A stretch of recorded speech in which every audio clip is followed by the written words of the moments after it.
YCP నేత Posani Krishna Murali arrest చట్టబద్ధంగానే జరిగిందని మంత్రి కొల్లు రవీంద్ర స్పష్టం చేశారు. గతంలో పోసాని మాట్లాడిన మాటల తీరును రాష్ట్ర ప్రజలెవ్వరూ కూడా మరిచిపోరని మంత్రి గుర్తు చేశారు. నోరు ఉంది కదా అని ఇష్టానుసారంగా మాట్లాడేస్తే ఇలానే ఉంటుందని మంత్రి సెటైర్లు వేశారు. అధర్మంగా దుర్మార్గంగా వ్యవహరించిన ప్రతి ఒక్కరిని ధర్మం శిక్షిస్తుందని కొల్లు రవీంద్ర స్పష్టం చేశారు. చంద్రబాబు, పవన్ కళ్యాణ్, నారా లోకేష్లను పోసాని ఇష్టం వచ్చినట్టుగా మాట్లాడి దూషించడాన్ని కొల్లు రవీంద్ర గుర్తు చేశారు. ఇంట్లో ఉన్న ఆడబిడ్డల గురించి సైతం చాలా అసహ్యంగా పోసాని మాట్లాడిన విషయాన్ని కొల్లు రవీంద్ర గుర్తు చేశారు. సోషల్ మీడియాలో ఆడబిడ్డలపై అనుచిత పోస్టులు పెట్టే ఏ ఒక్కరిని కూడా ఉపేక్షించబోమని కొల్లు రవీంద్ర స్పష్టం చేశారు.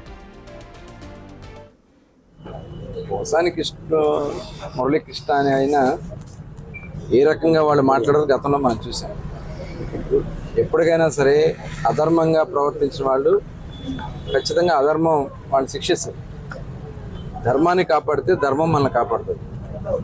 ఇవాళ వాళ్ళు చేసినటువంటి పాపాలే మరి గతంలో నోరుంది కదా అని చెప్పి మరి ఏ రకంగా వాళ్ళు మాట్లాడారు చూసాం. చంద్రబాబు నాయుడు గారి గురించి, చంద్రబాబు నాయుడు గారి కుటుంబం గురించి, పవన్ కళ్యాణ్ గారి గురించి, పవన్ కళ్యాణ్ గారి బిడ్డల గురించి, ఇంతకంటే దుర్మార్గం ఇంకోటి ఉంటుందా?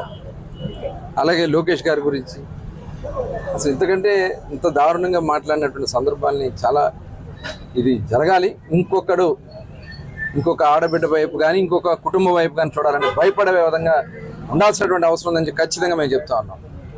ఇవాళ ఎంత అపహాస్యం చేశారండి. సోషల్ మీడియాలో ఇష్టం వచ్చినట్టుగా ఆడబిడ్డల గురించి ఏ రకంగా రాస్తా ఉన్నారో మనం చూస్తా ఉన్నాం. అది జరగని ఆంధ్ర రాష్ట్రంలో ఆడబిడ్డలకి రక్షణ కల్పించే బాధ్యత మేము తీసుకుంటాం. అలాగే